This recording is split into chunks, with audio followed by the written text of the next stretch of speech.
Wrestling Planet.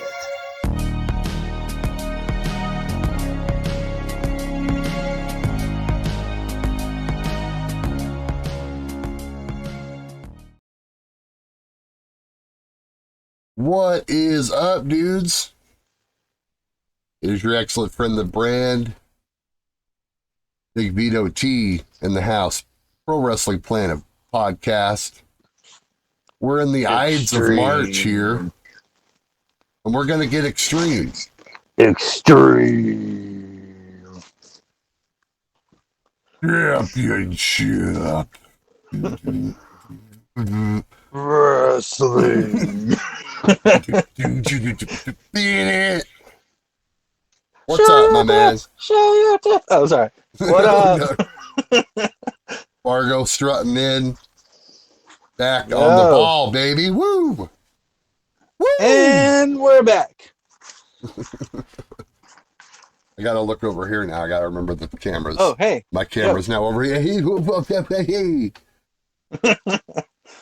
We're here. We're going into the wrestling vault, the wrestling time machine, if you will, the wrestling time capsule. That's right. As I like to call it. This is just a new thing we're doing. I'm enjoying a new venture. Yes, new Frieza. Yes. We're flashing back. We're digging up the time capsule. And what did we find, Vito? 1998. More specifically, ECW Heatwave 98. Yes. And the golden age of wrestling. You know, we went back and forth on what to... This one's kind of bronze. Well, bro, let me tell you. No, but we... This is one that I threw out there, right? Yeah. Well, I think options were given. Options were given. We both came up with the list. We both had the list. We checked it twice. Yes. And we were coming up with what we would do for our first one. And I think you had given me some options, and I said, you know what? Let's start extreme. If we're gonna do this venture, let's start extreme. And it doesn't get more extreme than this one. I was very happy when you selected this show because, I mean, just thinking without having watched it in a long time, it was one of my favorites that I remember. Yeah. And revisiting it, I'm not sure, man. We'll get to all that, but oh man, at the time, back in the day, this was definitely like my favorite ECW show at the very least. Yeah. Vito, give me your memories of the summer of 1998. Of course, this is running concurrent. Oh man, with big SummerSlam 98 with Taker and Austin. Yeah, 98, 97, 98, 99. I'm going to call those the golden years of wrestling. Those are like peak. Hey man, pour out some rock star for that. Yeah, peak attitude. And this show was nothing but attitude. ECW. This would be ACW. Attitude Championship Wrestling. For sure. But no, 98 was a great year for wrestling. Apparently a great year for ECW because this show was packed with great wrestling. Also, every 3 seconds you put this in 2023, canceled. Canceled. Right. Canceled. Yeah. For sure. Yeah. I don't know how much longer we'll be able to like watch stuff like this on Peacock, you know what I mean? Like we might come to that point. I don't know how this slipped through the cracks. As a society. Yeah. But personally, Vito, 98, were you on the ECW train yet? Not really. This? I mean, I'd seen a couple of them, you know, because of I'd go rent tapes, you know, because these tapes were still available at like what was that one in the corner at One Champion Plaza? Was that Hollywood Video? What was that store Oh right there? boy, yeah, no, that was a You know what I'm talking Galaxy, I about? think. I think that was a Galaxy? Galaxy, yeah. Yeah, Galaxy because that's the one Video. I rented from. I didn't rent from Block. I wasn't a Blockbuster guy. I I rented rented from that everywhere. corner, Anywhere and one right everywhere. there. Yeah. Shout out to that corner video store at One Champion Plaza in Roseburg, Oregon. Shout out. It's now the Empty, it's isn't it? empty. It used I to think be so. like the recruiting, like military recruiting place. I don't know. I think it's empty right It now. may have changed, yeah. But But no, that's where I rented. I even rented Super Nintendos from there. hell yeah, that's going You know, you back. can rent the system, you know? Anyway, Oh, okay, the system itself. Yeah, yeah, yeah, yeah. yeah, yeah. You can rent For the sure. system for like a couple days, you know, and you get a free game with it. Anyway, dated myself. What's up? How's it going? What do you guys know? What do the people know out there about renting a second VCR from the rental place, and that way you could do like copying, like rent a bunch of Yep, videos and the VCR, and then do like the copy yep, from VCR to VCR. That was great.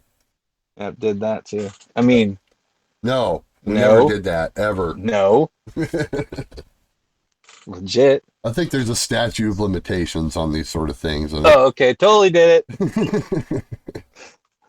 But okay, but but obviously, okay. I just 98, dude. I was all about this stuff, Yeah, and just to summarize it, of course, we're watching WWE, WCW at the time, as I mentioned. Austin Taker at SummerSlam on the other side. WCW had the Jay Leno Road Wild deal yeah. going on.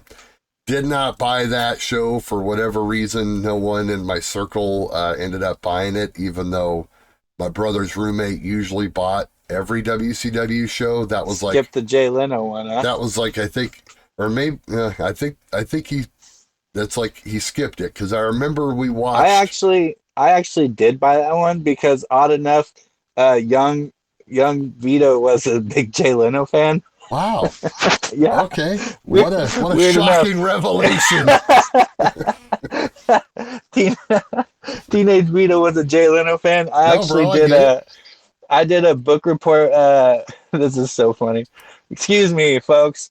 We were told to do a book report on an autobiography in like middle school, I think it was.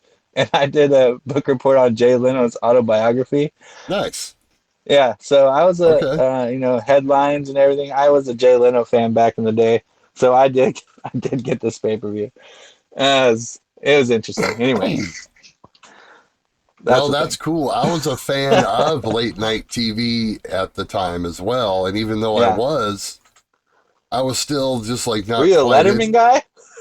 I watched both. You know what I did, dude? And this is super geeky, but I'm going to Oh, omit this right here on the podcast. There was a brief point in time here, and I believe it was during the summer of 98. It was the first summer I moved down here to South County.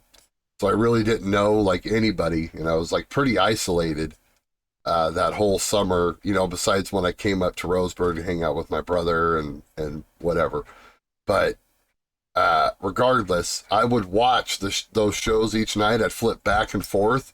I would write down what they did on each show, and I would like compare them. You know what I mean? I'd be like, okay, well, Leno and Letterman? right, yeah. I'd be like, okay, well, Leno's monologue went like 10 minutes. Letterman's went like 8 or whatever. He talked about this and this and this. And then they did this for 5 minutes, and then they did, you know what I mean? I would like Yeah. almost like you'd recap, like how a lot of people recap like wrestling.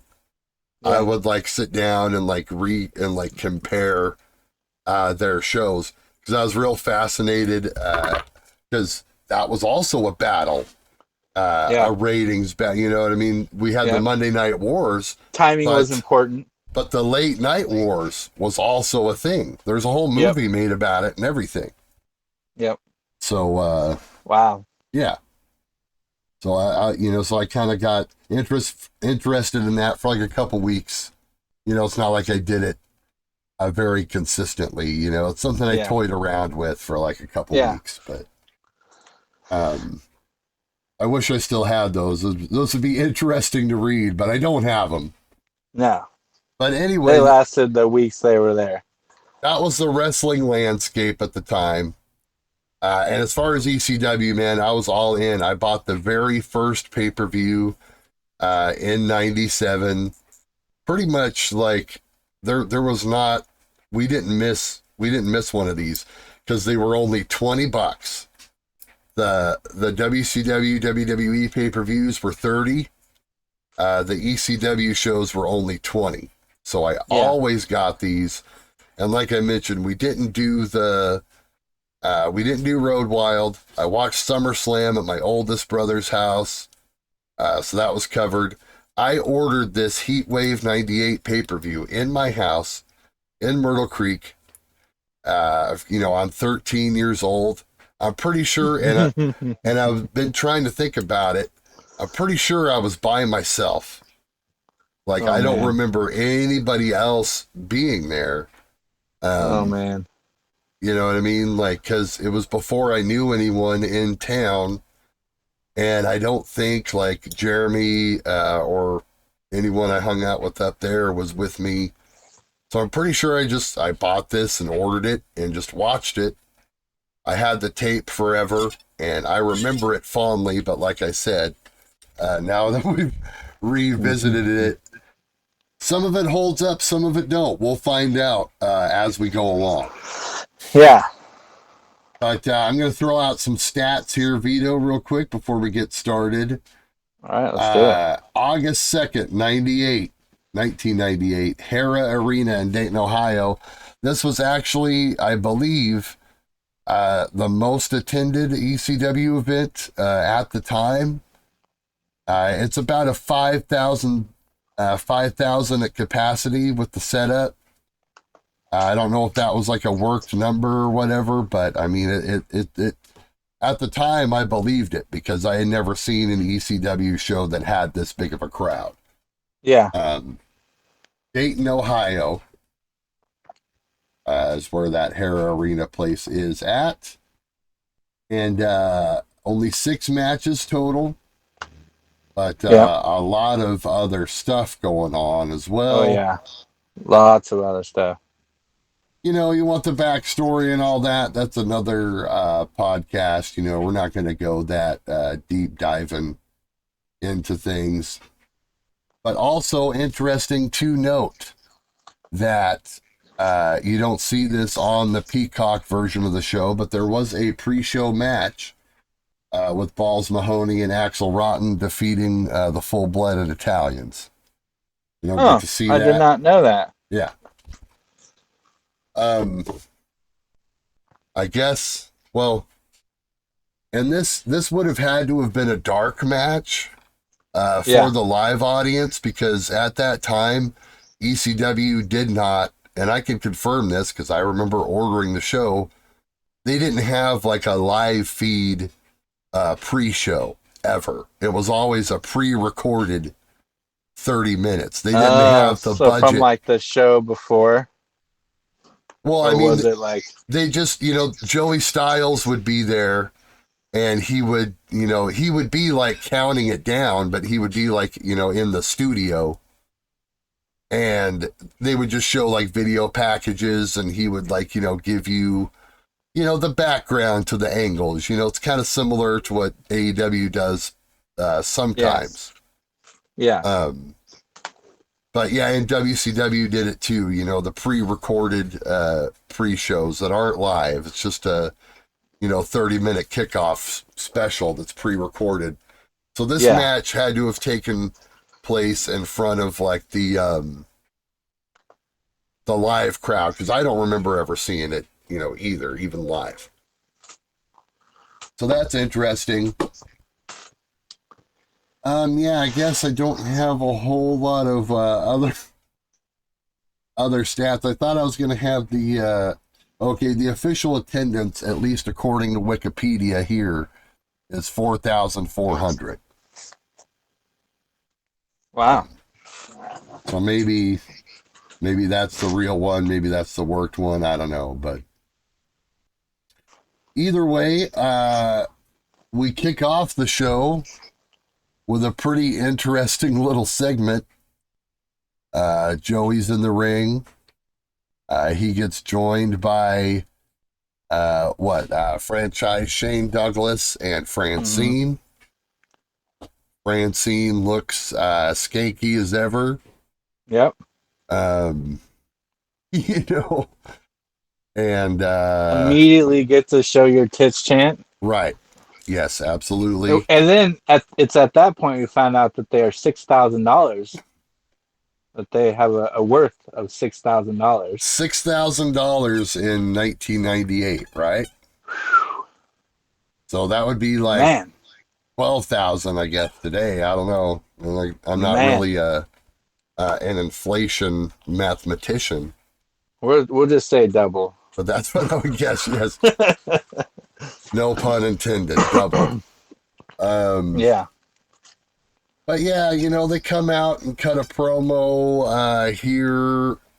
I didn't really. I don't have it necessarily written down. Do you have details written down, Vito?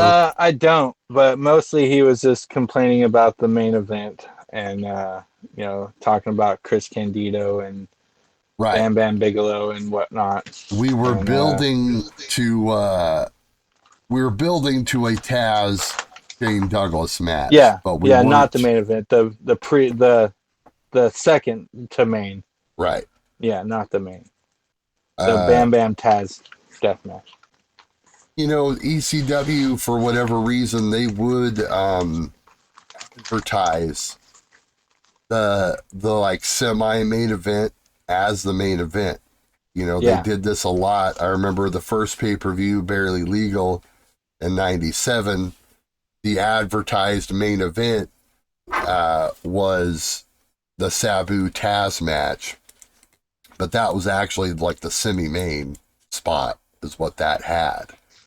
And then the main event was the three-way dance, and then the Raven Terry Funk thing. But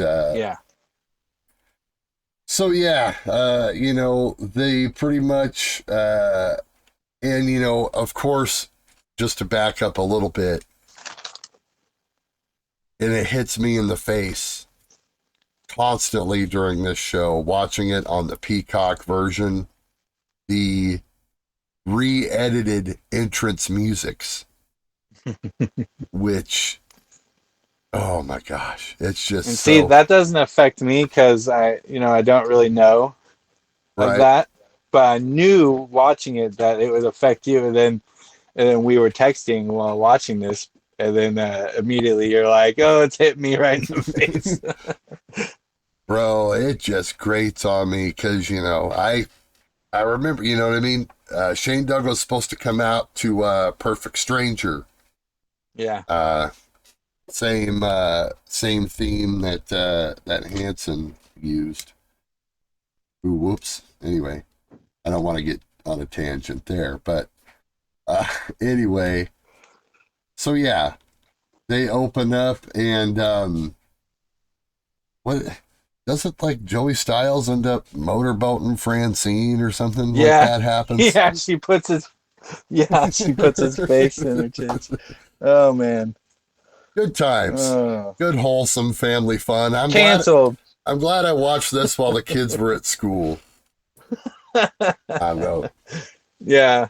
I watched it in sections because of company and whatnot. Right, yeah. Some stuff, yeah, it's, wasn't too bad on this show, but when you have to kind of explain embarrassing wrestling stuff to people, that's always tough. But oh man. So they open up with that, and then we get our first match. Just Incredible, Jerry Lynn. Just Incredible comes down with quite the entourage. And this is something that I wrote down some quiet notes. I wanted to point out who his entourage was. So yes, please let me lay this out for you. Okay. First, the ever lovely Nicole Bass. Nicole Bass. Which we love Nicole Bass. Which Joey style said bigger than China, which Yes. I thought was, or no, Russia is bigger than China or something like that. Something about Russia and bigger than China. We And then should we we should have, have named her Russia because she's bigger than China. yeah, Yeah. that's what it was. And Yeah. then we have chastity. Okay. Yep. Yep. I didn't know of this chastity girl. Okay, so I did some research on Yep. chastity. She went by a couple different names: Madam Chastity, Brittany Bottom, I think it was, or Brittany Lotion. I don't know what I wrote down, but she's managed Sandman, Blue Meanie, Stevie Richards, Johnny Webb, Justin Credible, Lance Storm, Jason Knight, who was also with them, the sexiest man on earth, Jason Knight. And also, I'd like to throw out that Chastity later did porn under the name Denise Rifle, which is, I think, her real name, Denise Rifle. Anyway, that's what I got for the entourage. I knew about the adult film career. I Yeah. I was under the impression that it was prior, but maybe I'm thinking of Beulah.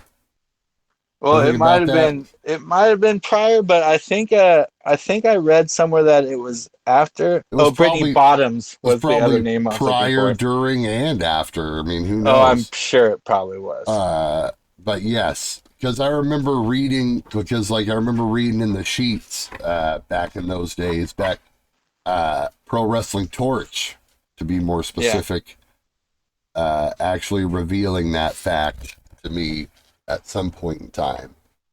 So it Yeah. had to have been happening at least even then, or And of whatever. course, But Jerry yes, Lynn came out by himself. that And they was kept making notice that the winner wins the feud, which I've never really heard that in wrestling as often as we should. Winner wins the feud. right. So anyway, I Exactly. just wanted to put that out there. At the time, that was definitely different. I thought it was cool that they did it. They were having like a series of matches. They were all bangers. Um, this really helped. I mean, it helped make Justin credible, to be honest. Like during that whole summer, he kind of came in to his own. Yeah. When he first came in to ECW, it was still kind of rough. Then they started kind of doing the parade of freaks thing, Yeah.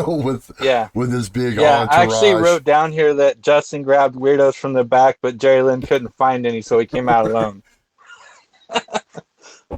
That was just the thing, that was like, Yeah. that the entourage of like, Yeah. of misfits. Jason had been around, in like the early ECW days as like a jobber, but couldn't like work anymore, so they just kind of threw him in there because he was around. He probably worked for free, I'm sure. No, you know what I mean? I don't know. Yeah. But you know what I mean? It's like Paulie didn't pay a lot of guys, and so No. you always hear those stories. So you got to think that a lot of these people, like especially guys in Just Incredible's entourage, probably didn't get a check. I don't know. I'm just assuming that fact. I don't know. Probably. Just want to clarify for any of the viewers out there or listeners. I don't want to act like I'm big shot know it all. No. To quote a But fella. the stories are there. Yes, exactly. Um. So yeah, no, this was excellent.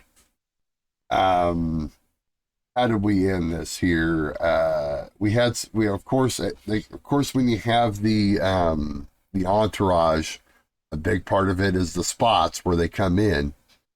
Yeah. You know, and a lot of the time it ends up with most of them taking at least one bump. Yeah. We got some of that stuff here, You know, and the with ECW being like, weapons are cool. I found it funny that when they first brought the chair in, the ref looked visibly mad that the chair was in there, but he didn't do nothing about it. right, And speaking about the referees, me having a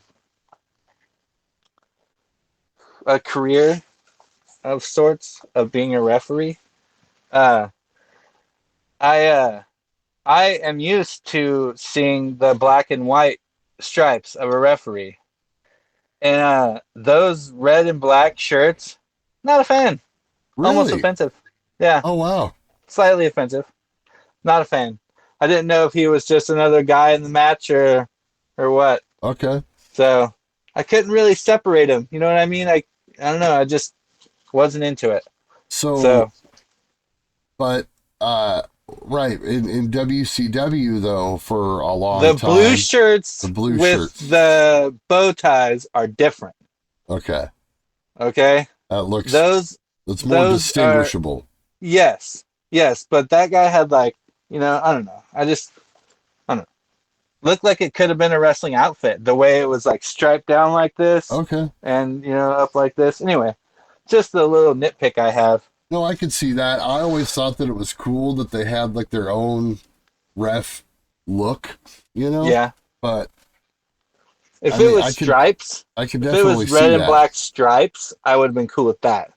Okay. Like instead of white stripes, if they were red, that would have been cool.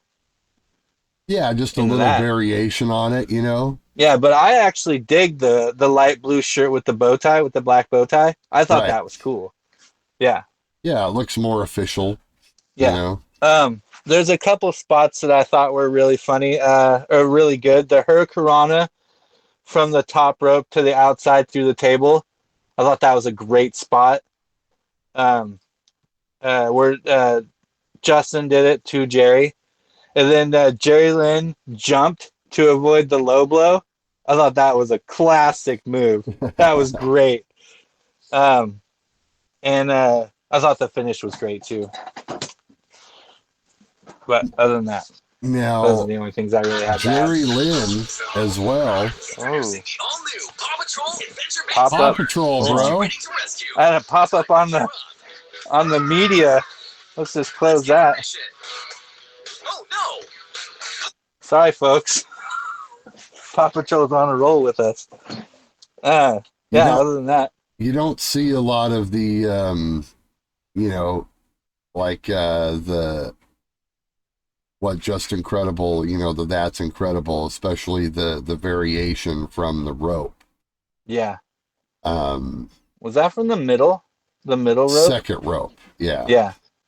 You don't see very much of that. Later on, he would just, you know, it was basically just like a spinning tombstone Yeah. most of the That time. match went 14:36. Okay. Good. You I got went the and got match times. times. Good. Good. Yeah. Because I didn't have that shit. I just Yeah. got some like bare bones stuff that I'm looking at here. That's what I do. But this would, yeah, no, this would catapult both guys. You know, even though Jerry Lynn was coming from WCW, you know, the whole Mr. JL thing. Mr. JL.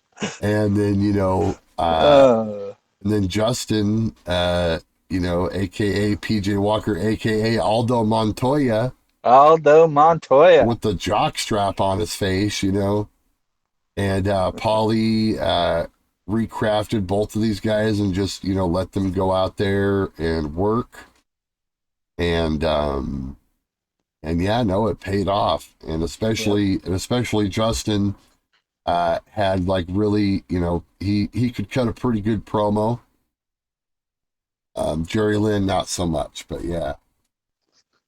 But Jerry Lynn, well, actually, I think they would both go on to become ECW champions, if I'm not mistaken. So Was this before or after Jalen and RVD had their great little run? this was prior. Okay. So this kind of, yeah, I mean, this helped catapult Jerry Lynn to that next stop, which I believe his next big feud was the Rob Van Dam feud. That was great stuff, man. Yeah. Oh, yeah. And Great stuff. they basically did the same thing, you know, multiple matches, you know, just Yeah. trying to like upstage each match that they did. And that's kind of, you know, that's what they had to do in ECW because, you know, they had a limited roster. So they couldn't really. Paulie couldn't even pay those guys. So. Right. So. I think Bubba says that Paulie still owes him money, or a couple guys say that. Tommy, I think, says that. So he was great at drawing out the programs to last Yeah. months and months and months and get as many legs out of the matchups as possible. That way, when you Yeah. did move on to a fresh matchup, it actually felt fresh. Another part of Paulie's genius, I think. Yep. But so next up, we had Lance Storm and Chris Candido. With the returning, apparently, Tammy Yes, Lynn Stitch. yes. She made a special appearance here, and this ended up actually being her re-debut. I'm sure, with ECW. I know she had done like a couple appearances here and there at the time, but I think from here on out, because this is summer of '98, don't think I saw her in WWE at all beyond that point. So pretty sure this is the time where she came and pretty much stayed. What? When did she bring LOD 2000 in? That was earlier in this year. Oh, That was it that would have been WrestleMania in '98, which would have been in March of March? '98. Okay. So, and that lasted, she was with them a couple months, maybe at Yeah. best. So, and that was her last, like, that was Yeah. her last deal. So, I think she came to ECW at this point and then pretty much never left. There, of course, with Candido. Children, don't Google Tammy Lynn Stitch. Oh God, Just skip that. Google Chris Candido. Watch his matches. Don't Google Tammy Lynn Stitch. these And guys. at the beginning of this, we had our second show your tits chant. Oh, of course, naturally. The ECW crowd just thirsty as hell. Yeah. You Thirsty. know what I mean? That was Yeah. like, but then again, you kind of think about it, like, I don't know, maybe it was just They were because I was almost there. That's the thing about ECW girls. They were almost showing completely. right, So all they really had to do was just like barely move and then they'd be showing. That's why they wanted it. Because right. they were teasing them basically. That was a huge part of everything, man. I don't know if it's just because Extreme. I was 13 years old at the time, of course, full of that young man. Yeah. So, I mean, that was part of it. That was part of what got us hooked, right? 13-year-old Brandon's at home. Show your tits. I mean, God, Yep. there was nothing, we would literally watch and, hope that some sort of accident happened. Yep. And, See, now you're remembering back, and now 13-year-old Brandon's canceled. it's right. What am I Yeah, going this to do? show's full of cancellations, man. Man. What am I going to do? This was, Wait till we get that main event. they did a thing with this match. They were partners for a while in the triple threat, and they were partners at odds for a long time, but still had success. And I believe at this point, they were this was pretty much the split. I don't know how, Yeah. I don't really remember how, because I remember they did have a match or two when they were still like together technically. I want to say maybe even when they were the tag team champions. But they weren't the tag team champions here, right? Am I wrong? No, they weren't. No. Because No, they Sabu weren't. and Van Dam were the champions. Yeah. That's right. Yeah. So this was And Lance Storm simple. was not in triple threat for this. No. It No. was more like right. It was more kind of like a temporary, like he was like kind of like a fill-in member, because Shane Douglas was hurt, and he kind of like hung around with Yeah. them.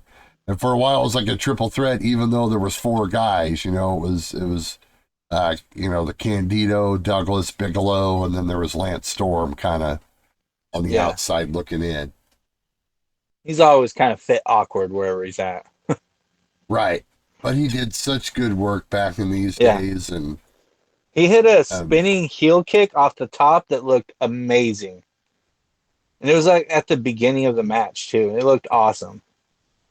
Also, I don't know if you saw that, but long-term storytelling here as well, because the very first ECW pay-per-view at Barely Legal, Candido was supposed to wrestle Van Dam, or wait a minute, was it, which, either way, Candido was supposed to wrestle Storm, but it got, Candido got hurt, so Van Dam filled in. Yeah, that's how it worked. so This this was is, like the dream match. well, yeah, I mean, it's Yeah, harkening back all the way to that, and then they did the whole thing, with the team at odds thing, and they were the champions, and this and that and the other. But yes, just to give more of a picture of that. This match, it didn't go very long, did it? It was only like no, 11 11. minutes. Yeah. Yeah, there was a Um, powder spot that was kind of funny and unique. Go ahead and take us through that. Well, I didn't write down the details, but I think it was like it was in his hand, and I think he slapped it in his hand back into his face. I think is how it went. I could be wrong, but I think that's how it went because He I got just it wrote from down Sonny. funny and unique. Yeah, Yeah.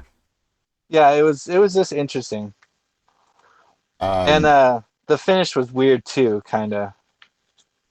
well, Candido hits a blonde bombshell, Yeah, but it which was is weird how he hit it. another move you don't really see. You know what I mean? Who does this Yeah, nowadays? Nobody, dude. yeah, Um, yeah, yeah, I mean, it probably struggled a little bit because Lance Storm is on the, what I mean, not really necessarily a light guy, but not a big guy either. yeah. Imagine it would be kind of tough to do this spot with him.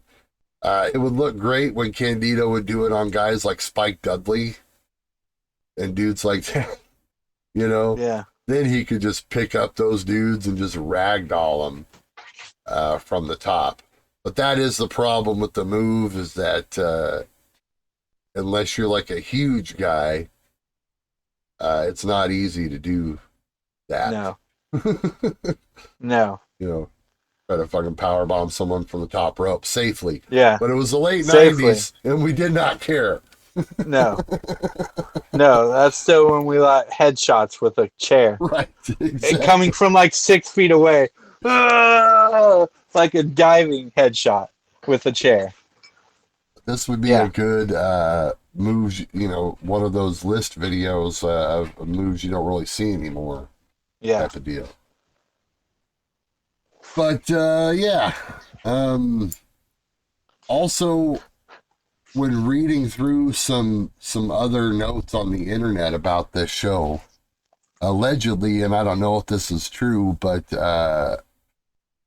you go back and you really watch like Sunny during this, and she is toe up on something. You know what I mean? Whatever it may Yeah. be, substances, alcohol, or both. Yes. Toxin of everything. Just a whole bunch of yes. Right. So Just then, like I said, kids, don't do it. Don't. yes, Just don't. right. Um. Learn, Anyway. learn, learn from Sunny. Yeah.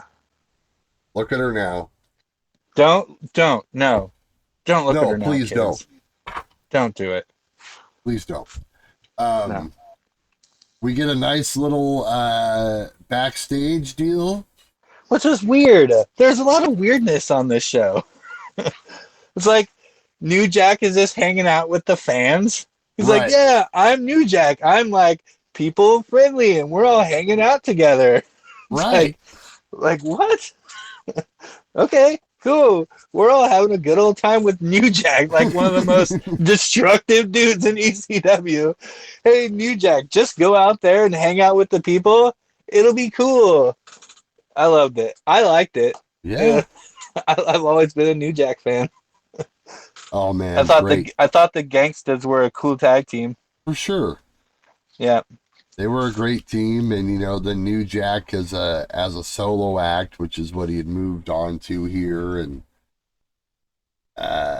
this whole thing, uh, and we'll get to this a little bit later, but New Jack, Yeah. Jack Victory, the Dudleys, and then the baby faces in the main event.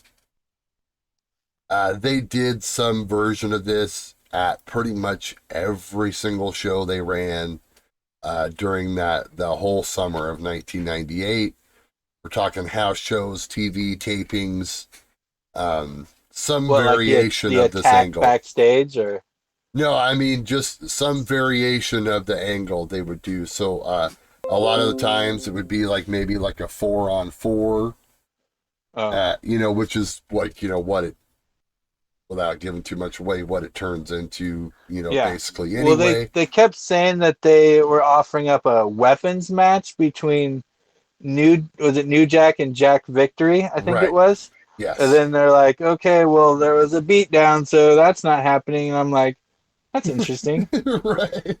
Like, I didn't quite understand Like exactly. since when? Like, I didn't get that. This is So, ECW, man. yeah, Unless you don't have a pulse. yeah, unless you're Um, dead.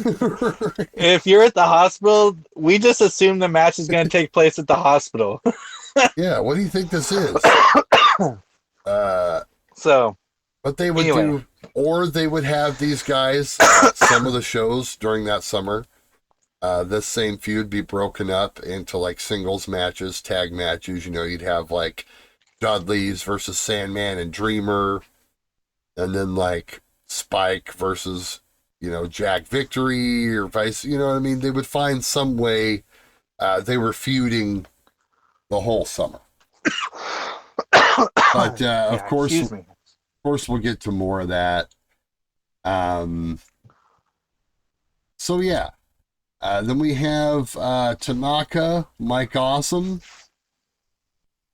I want to Yes. say, was this the first one that they did? I didn't quite catch that. I don't know, but I found out something that I did not know, and I had to look it up. They said that Tanaka was the FMW Brass Knuckles Heavyweight Champion. I did not FMW. know what that was. I was like, the Brass Knuckles Champion? I Right. guess that championship went through me in my years of watching wrestling. So I decided to look it up, and there's not very many champions for that title. Really? Not nobody that I really knew. Yeah. Um, the Sheik was a champion.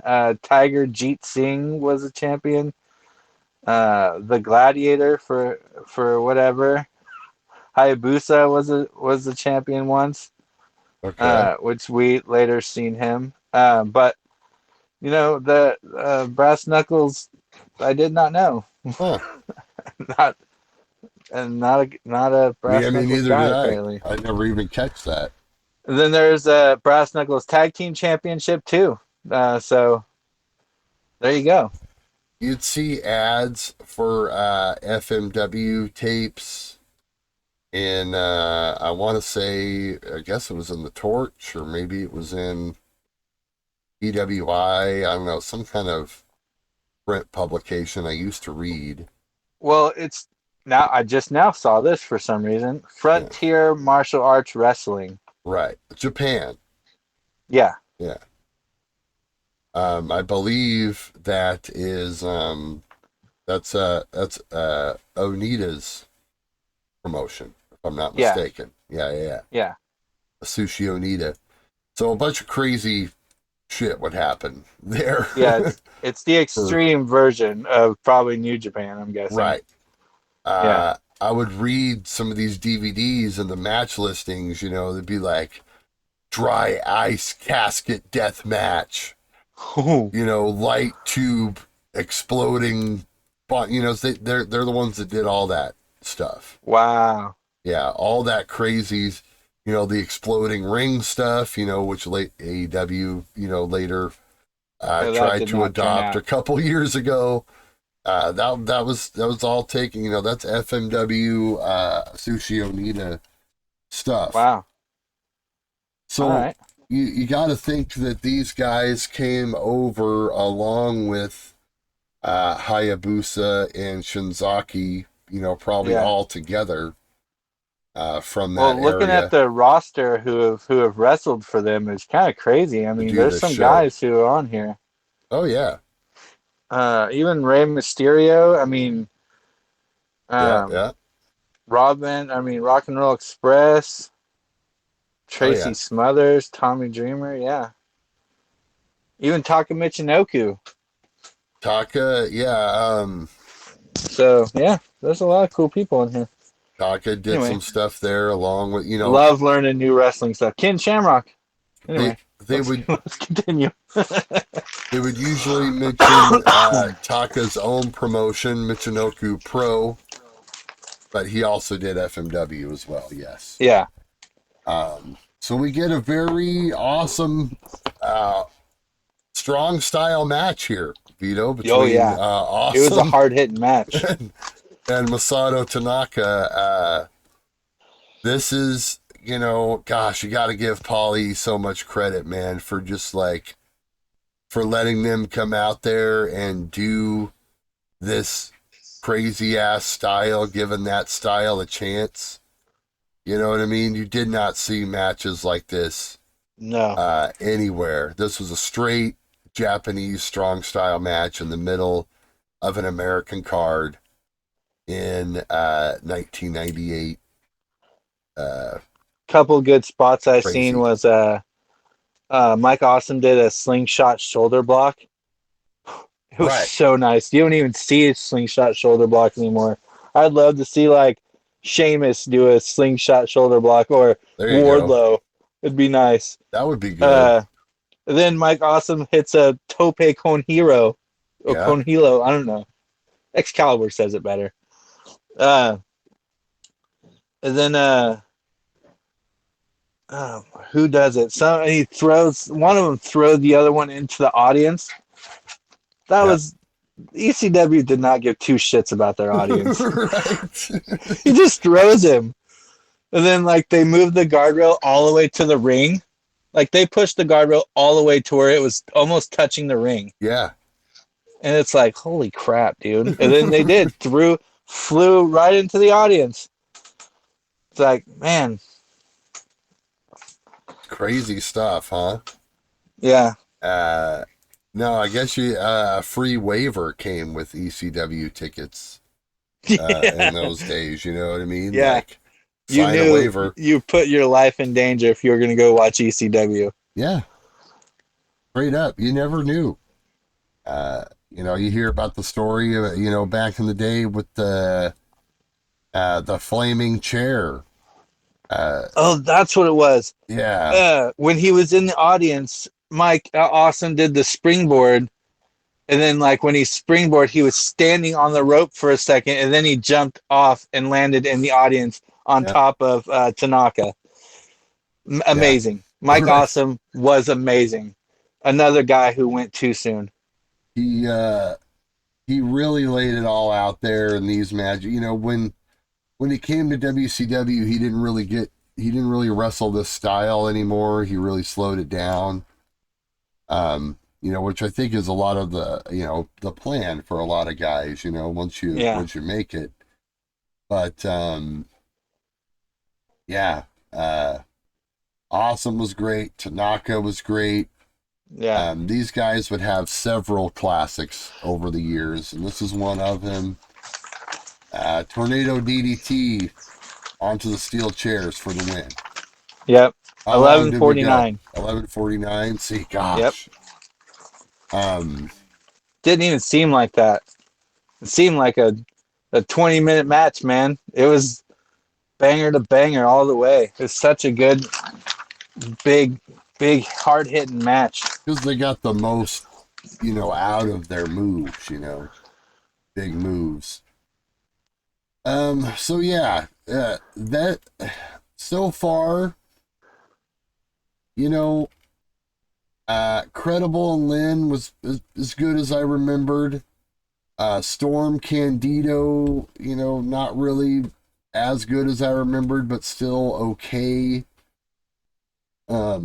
This was just as good as I remembered for the most part. This next one, Not as good as I remember it. Um, um, this next there was a promo before the next match. Actually, there's two promos before the next match. oh, But okay. the next promo that I thought was just great. Taz has a little short one, Oh, yes, yes, yes. and he says, "This is golden." He says, "Austin, Goldberg, Tyson, all of your world titles are basically shit. The FTW title is better than all of yours." And I'm just like, boom, hands down, all you guys suck. FTW title. I was like, oh man, you threw Tyson in there, dude. I mean, Austin Goldberg were enough. You could just laid them out perfect, but Tyson, you threw Tyson in there, Right. man. Anyway, Which is interesting because I'm not sure if, I guess Tyson was the champ at the time. Maybe he was fighting because it I don't seems know, but I thought it was so funny when I heard him throw Tyson in there. it seems like he didn't fight again after that WrestleMania thing, but I don't know. I could be wrong. I Okay, could be now this wrong. next match, I gotta apologize right off, which is RVD and Sabu with Hayabusa and you want to say the name, Jinsei Shinzaki. which is Hakushi from the Right. WWF. Yep. And they were the Brass Knuckles Tag Team Champions. Brass knuckles once again. I have no notes for this because I cannot stand Bill Alfonso. Um, Oh no. so I fast forward this slowly. So I did not. I watched the finish and a couple of spots in between, but I have never, ever been able to stand that stupid effing whistle from Bill Oh Alfonso. my I gosh. cannot do it. I cannot do it. And I barely like tag matches, so I did watch it on slow so I can see some of the action. So, Okay. but you Well, wanna? You got some things to say? It was the longest match of the night, though, you by a know, lot, actually, as far as by a lot. Alfonso goes, I get it, to each their own. But I always got a kick out of them. Really I thought it nice. added something to the matches for whatever reason. Yes, it's annoying, but it was something that was different. Yeah, And I like, as his promos, I always got a kick out of those, I love his promos. Bill the Alfonso I'm gonna is a call it great right promo guy. down the middle, Yeah, you know. I just hate that whistle, and he does it all the way through the match, all the way through. Ugh. Anyway, And what do you guys say about this match? it was the chemistry. It wasn't necessarily the promos, it was the chemistry between the three guys. They would go to them backstage or whatever, and it would Yeah, be like, Fonzie would just be yelling his ass off and blowing his whistle. And, Van Dam would just be like, yeah, dude, it's cool, whatever, all baked. And taking the credit, and Sabu's like, whatever. I like the and promo Sabu before never the says a match. word. Yeah, so Yeah, he's like a mute. It yeah, was, but he's yeah, so expressive as right. a mute. Yeah, Yeah, exactly.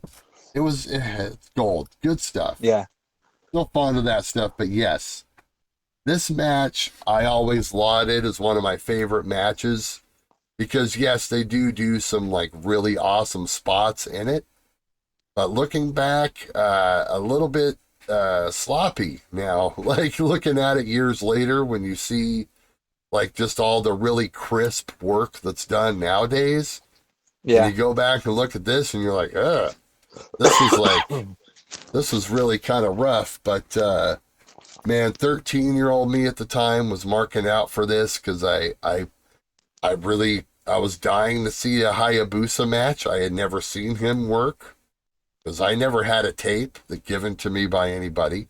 We couldn't yeah, just go on YouTube and say Hayabusa matches and watch them at the time. You know what I mean? yeah. So 13 years old, man, like I was like so stoked. I'm like, fucking Hayabusa, dude, this is awesome. And so whatever the case may be, I think that kind of blinded me, and I didn't really notice the botches when I was a kid. As an almost 40-year-old man, I saw every little botch and every little weird, misstep in the match. Being that as it may, still some great spots though. I loved the finish. What did we get?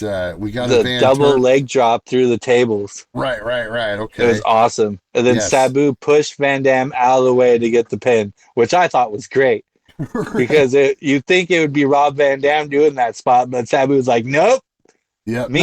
Not this time. Yeah. And I just want to point out another thing since we're talking about an RVD match. I really like the Van Daminator. Oh, for It's sure. a move I've always liked, especially when he's able to throw the chair up in the. It's like the opponent's like, why do I have the chair? Boom. Okay, that's why Yeah. I have the chair because I'm about to get kicked in the face. Right. I've always been a fan of Mr. 420. And it sucked that he couldn't really do that in the WWE run, unless it was like a non-rules match or whatever. One of his big spots you can't use. Yep. But you get all the classic RVD stuff here, the Rolling Thunder, the Van Daminator, the split-legged moonsault. I think even does a Yep. thing. You get your classic Sabu stuff, with the jumping and the triple jumps and all that, crazy stuff. I mean, and I mentioned, and not just seeing Hayabusa, but knowing that Sabu and Hayabusa would be in the ring at the same time. Yeah. That also blew my mind as well. So of course they keep the titles and move on into their storyline, which once again, was another one of those like we're friends, but we fight all the time, sort of deal. ECW Yeah. did that a few times with folks, but so what do we got next? Bigelow Taz, right? Yeah. And this shows how good Joey Styles is. He was pushing. He was putting over Taz, and he's like, he is a miserable SOB. Right. And he was just, excuse me for all the coughing. My throat's just hashed over for some reason. Um, he was just pushing it so hard. Miserable SOB. You can't even tell if he's happy. He looks so miserable all the time. Right. And like he was acting like it hurt him to say it. Right. Like, I can't believe how miserable he is, you know? Joey So, knew how to put over the angles, man. Say yeah, what you want to about his style. Of course, here he had Shane with him, so it wasn't like and we neglected to mention that earlier, yeah. Shane Douglas on color. And Francine. And I heard Francine's voice too, and I literally don't. She literally said two words. Yeah, in I the think the first whole match. night. Yeah, Yeah, I remember hearing her voice in that match and being like, "What?" yeah, Like I don't remember her being. And they must have told her no, or they took her mic off, or yeah. something. You're just supposed to look pretty, baby. This is not going to work. They introduced Bam Bam as the Taz Killer. Yeah, just want to throw that out there. You know, They said this is a death match. Pinfalls fall anywhere in the building. They wanted to make sure that was clear. You had to be in the building. which is weird because that's not what a death match is, but No. it's more like a falls count anywhere match. But for Yes. whatever reason, they didn't want to call it that. It's weird. And this pay-per-view is right after the FTW title was created because he created it because he thought he was the champion and Shane Douglas was holding the title, correct? So it was 98 when he created the title because that's the way they made it seem. I That's the believe way Okay. So Yeah, this is in so 1998. So this is 25 years ago, right? right. So shout out to Taz. 25 years later, that FTW title's still being defended today. AEW gave it a rebirth, and these Yep. people thinking that it's a joke or something. Yep. I mean, it's Um, not recognized, but it's right. still being defended today by Hook, Taz's boy.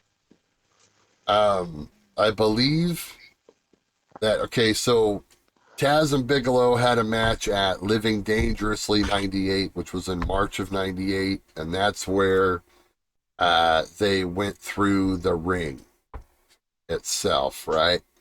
And Yes. I believe Taz lost the TV title to Bigelow that night. Bigelow, a couple months later, loses the TV title to Rob Van Dam. So the TV title then went into that, realm of ECW. And then from there, Taz was trying to go after Douglas, but Douglas kept ducking him. And by proxy, I believe that's why he just went ahead and created the FTW title, was because Yeah. he's like, all right, well, if you're gonna keep ducking me, like I don't care. Like I know I'm the champion. I'm just gonna make my own championship. Yeah. I'm the FTW champion. So I believe that's basically the story. So the first move of the match was a power bomb. Right. Very first move of the match was a huge power bomb from Bigelow that Taz no-selled. Boom! What up? Yeah. It's like, dude, what? Get out of here. A precursor to a lot of the big heavy hitter matches. Definitely had like a I don't know, kind of like it kind of felt like a modern day Brock Lesnar match, kind of in a way. Yeah. The way this match was set up. And Shane says on commentary that he's going to be impartial for this. Right.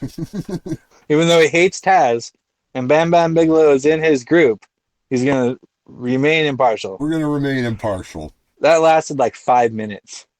And he started talking mad shit about Taz and how great Bam Bam was. This really, man, it's so revived Bigelow's career. Yeah. Because he was basically a forgotten about guy, was like a legend convention, type dude. And Paulie rebirthed him again, which, going back to, I mean, he got his career started, or helped Paulie get his career started because, he booked that match or whatever. They're intertwined from Bigelow's early career. I know that. Yeah. So seeing this all come full circle, and this helped him get another WCW contract even after this. So overall, though, this is another one of those matches that it's like I remember it being super great back then. It was okay revisiting it here. The big spot, of course, was cool. To get the I thought ramp. they went outside rather early, you know, Right. and they wrestled all the way around to the audience. Bigelow was doing this spot where he was going to throw Taz into the chair, but he slipped on like probably beer Yeah.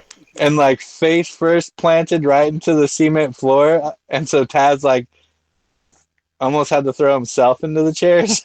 Right. And it was like, and Bigelow laid there for it. I almost wonder if he knocked himself out for a minute because he went face first into the floor. I don't even think his hands went up very fast. I think he might have knocked himself out because he laid there for a good minute. It was pretty crazy. Um, Did we get a UF'd up chant on that? I failed I to didn't. mention that I happened a don't couple think. times during that tag team match. Yeah, I don't know. I didn't hear. I didn't hear anything. There And was they just a don't lot of chanting. and they don't take those out, oddly enough. Oh, yes. I'm glad I remembered this. Um Okay, so mentioned at the top of the show, canned music all night long, right? Canned music, redone music, all night long. It comes to Taz music. It's his actual freaking ECW theme song, dude. I'm like, what? So apparently they have the rights to that one, but Huh. literally nothing else. It Let's was see. I have super. another note here. It was super weird, and the song itself is a ripoff of "War Machine" by Kiss. Okay. Everyone knows the table rule, right? You go get the table, you set it up for yourself. You're going through the table, right? Isn't that the Okay, rule? that's usually the general rule. That's the rule. Yeah. So Bam Bam gets the table, puts it in the corner, and quickly puts Taz straight through it, head first. I'm like, huh. Oh, he just broke the table rule, right? Yeah. And then he gets up, he wrestles him for like a minute, and then turns around, and then he gets suplexed through the other half of the table that didn't break. And I was like, oh, okay, there you go. Well, whatever. That works for me. It's almost like, Taz called an audible there. It's like, hey, wait a minute. This is just not right. That's my table. Right. Oh, there's still half it left. I'll use that part. Right, exactly. Oh, Yeah. man. Yeah, Bigelow has no problem, you know, you wouldn't run into the problem of him breaking, not being able to break the tables. They never really had that problem in ECW. In fact, I'm pretty sure they gimmicked the hell out of their tables. Um, so, they wouldn't have embarrassing stuff like that happen. But be that as it may, yeah. So, anywho, we at some point we get the spot, right, with the rampway, Yeah. right. It was weird. You know, wasn't it didn't look as good as the ring spot. No. The ring spot they did at Living Dangerously, that would be replayed in their videos for years and years. Still to this day. Yeah. But this one you don't see you don't see as much in those And video packages. and I agree with Taz. I don't think he tapped. Or not Taz, With Shane Bigelow. Douglas. Shane Douglas. He was saying he did not tap. I don't think he tapped either. I think he was reaching. Yeah, So, that all kind of plays into why they did this Falls Count Anywhere deal, I guess, right? yeah. Is because that Yeah. worked into the finish. Um, so, I think the idea was to kind of keep that going, but I believe we finally do get the Taz Douglas match at November to Remember later that year. Yeah. And I want to say that Taz wins the belt there. Um, so there you go. Okay. A decent match, but once again, not as fond of it as I remember. Then we And it go on went to the main event. 13-21 is what that match went. Oh, and that RVD's that tag match went 20-51. Longest match of the night by like 6 minutes. Yeah, it's So, crazy, right? yeah. I mean, And now this main event. well, So, we get a lot of heat mic work by the Dudleys. They come out to no music, which is what they did. So that was accurate, at least. That's another accurate portrayal, like the Taz yes. music. And the Dudleys are Bubba Ray Dudley, Devon Dudley, who we all know and love of Team 3D, become future, and the lesser known brother, cousin, whatever he may be, Big Dick Dudley. Yep. And we can say that without being stricken down because it's a name, proper name. Also, Big Dick Dudley. Sign Guy Dudley. Yeah, being accompanied to the ring by Sign Guy Dudley and the lovely Joel Gertner. Yes.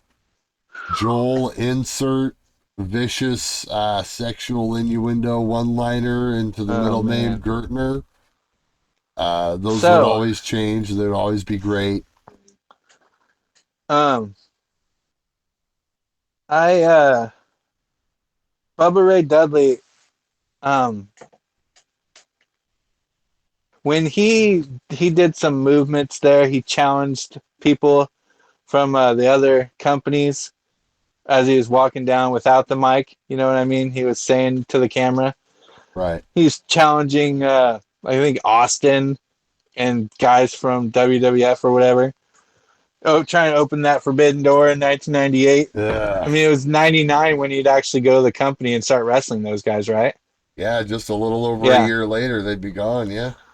Um, so here's where everything starts getting real bad. Okay. And I'm talking real bad. We're careening. So Joel Gertner gets the microphone, okay? And Right. he starts announcing each individual member of this tag team. And one thing I did like about it is each member of the Dudleys are from a different part of Dudleyville. They're not Right. just from Dudleyville. They're like East Dudleyville, Northwest Dudleyville, the Right. the The dirty, south dirty side. side of Yeah, Dudleyville. yeah. Um, and Joel Gertner is like the most canceled person from this pay per view, easily. Uh, let's see. Jeff Jones. I don't know. He was there for some reason, right? Yeah, the heel ref in the group. Yep. Can't Yeah. forget about him.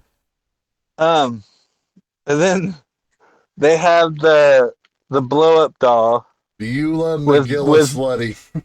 with Beulah McGillis Sweaty. Okay, so that whole thing is over. Okay, Right. so then their opponents come out. Okay, Right. there's no like sexual innuendos or dirty talking from them. They are just spitting Budweiser all over the fans. Yeah. Just spitting Budweiser all over. They walk around the ring for like 5 minutes, just spitting Budweiser everywhere. Of course, Uh, Sandman's bleeding because he yep. smashes a can over his forehead, but he continues just spitting Budweiser everywhere. Right. Well, 98 was so awesome. well, the can, you just graze the can up against his gig spot and it starts Yeah, bleeding because, he's yeah, gigged there so many times over the years. yeah. And, yeah, this was everything. Yes. 100% Vito. Everything that was great. Them coming out to the extended, Inner Sandman, intro, which, you know, did they play Inner And this Sandman? They was did not. this is There's a no way. Dudleyville street fight. Okay, here's I had so many problems with this. A Dudleyville street fight. Okay, and to start this Dudleyville street fight off, they have questions on who's going to start off first. Right. Yeah. Why aren't we just, yeah. Tag rules in the Right. street fight? Yeah. What? This is ECW and there's tag rules in a street fight? Dudleyville's weird. Um. Anyway, Yeah. Dudleyville is it's a whole nother set of rules yeah. when you're in So, Dudleyville. what's your thoughts? I've had my complaints so far. You got any You gears to know, grind? you know, it was fun. These matches were always a thing where you never really looked at it as it's kind of a real serious, you know what I mean, type of deal. Um, you just knew that you were going to get, this was the match where you were going to get the weapons. You were Yeah. going to get the blood. You were going to get, even more crazy stuff. And I'll mention this also, Vito. Take a look at this show, and I think, and this is what I'm talking about. I think Tony Khan could learn a thing or two from this. All right, like this was ECW in 1998. Okay, when anything went, and we don't necessarily we did. This was the first match where we got color, right? In the main event. Am I wrong? Uh, Am I thinking about? We didn't get any color in Tanaka or anywhere else. there was no color in the Bam Bam Taz match? I don't believe so. Huh. I don't know. So literally, like they wait, and not just color, but just gimmicks themselves. There wasn't a whole lot of. I mean, there was in the tag team match, yes, and yeah, I guess there was in the awesome match, but this Only a was chair right. and a table on the outside. But There yeah, I was see what you're saying. gimmicks. There was gimmicks, but this was the first match where they did the I know you have a blood problem, and a lot of people have a blood problem. It cheapens it if you use it too much. I disagree with that, and a lot of people do have that blood problem that it cheapens it if they use it too much. But I I don't know. mean, I don't have that same issue. I'm on that side of the fence most of the time. Sometimes it may make sense, but we go back to like the Revolution pay-per-view just a couple weeks ago, and it seemed like we got color in like half the matches. But regardless, we're not here. We're not here to argue that point. My point is that this was just a bunch of fun. And of course we get the post match stuff with the New Jack stuff, sends everybody home happy, and it's a Um, huge good the, time. there was one thing that I thought was really funny. Um, they did a spot where they did four corners with all the guys, and then they used the referee to do the spot on Gertner. Yeah, I yeah, thought that was awesome. yeah, Um, there was a "F 'em up, Sandman, F 'em up" chant. I thought that was cool. yeah. And Joey Styles said, "Big Dick makes the save." I thought that was funny. Uh, yeah. Then the post stuff was pretty funny too. Yeah, we didn't really see much of Big Dick Dudley. No. um he never really wrestled often. In fact, I mean, off the top of my head, this is like the only time I can ever remember him wrestling on an actual proper ECW pay-per-view. Might be the I first think and only time. I think the best Um, spot in this match was after the match. New Jack basically clothesline Big Dick out of the ring with a shopping cart. right. Now I've seen it done with like the stairs, like just a solid smash like this. But New Jack took that shopping cart and waylaid him over the rope, and the shopping cart went over the rope with him. And it was just like, dude, that's amazing. That's amazing. Who would think to do that? New Jack. That's who. Anyway, You never that was knew. awesome. You never knew what was going to come out of that cart No. or whatever. Sometimes it'd be like a trash can. Most of the times he'd bring in that rubber trash can Yeah. full of plunder, and Yep. And he eh, just tossed it in the ring, and all the weapons would just come cascading out of it. you send the fans home happy. And that match went 14-26. See, very interesting. But of course, I don't think that counts all the post match shenanigans. So Yeah, I'm not altogether, sure. I got my times off of Wikipedia, so I'm not sure if that went just from bell to bell, um, or if that included all that, because the finish was DDT on the ladder onto Bubba. right, Tommy DDT'd Bubba on the ladder, and that was the finish. I'm pretty sure, right? You got the pinfall after that. right. And then that's when everyone came off. So I'm not sure if that 14-26 is bell to bell or not. But Anyway, Yeah, the post-match stuff, I imagine, was another 7 to 10 minutes after that.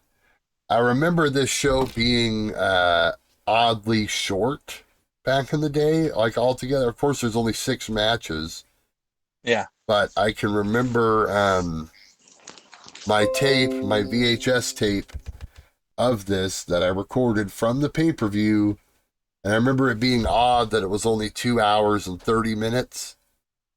On average, the pay-per-views would run about 240, 245 back in those days, sometimes a little bit later. Yeah. Um, but this wrapped up at like 2.5 hours sharp, which I thought was kind of short, but whatever. Or you have like WCW Halloween Havoc 98, which went 12 minutes overtime or whatever, and then they cut off the feed. That would happen to us later on in this year, creating mass panic across the wrestling landscape. Mass panic. And I got my money back for that show, and also got the replay for free that Tuesday. But that's another story for another day, Vito. Oh. Overall, with hindsight, here we are now, 25 years later, almost. What would you rate this show? Are we giving it a rating? Like an overall rating? Can we do Oh, that? are we giving a 2023 rating or a 1998 rating? I mean, in 98, bro, I mean, we're And talking, this this is a is a, 5 in 98. yeah. But 2023, I'm gonna give this like a I don't know, like a 3. And that's being like because I mean the I don't know. I didn't even watch the tag match with RVD and Sabu, except for the finish. And I liked the finish. The Bam Bam and Taz match was all right. Um, the main event was not my bag, baby. Right. Uh, I liked the Just Incredible Jay Lynn match. Lance Storm Chris Candido match was all right. The Mike Awesome Tanaka match was a banger and a half.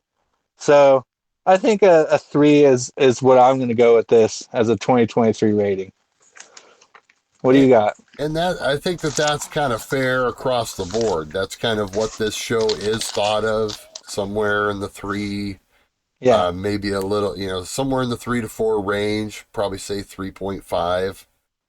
yeah, Um, I remember back in the day, the Torch rated, the Torch readers, or however they do their scoring system.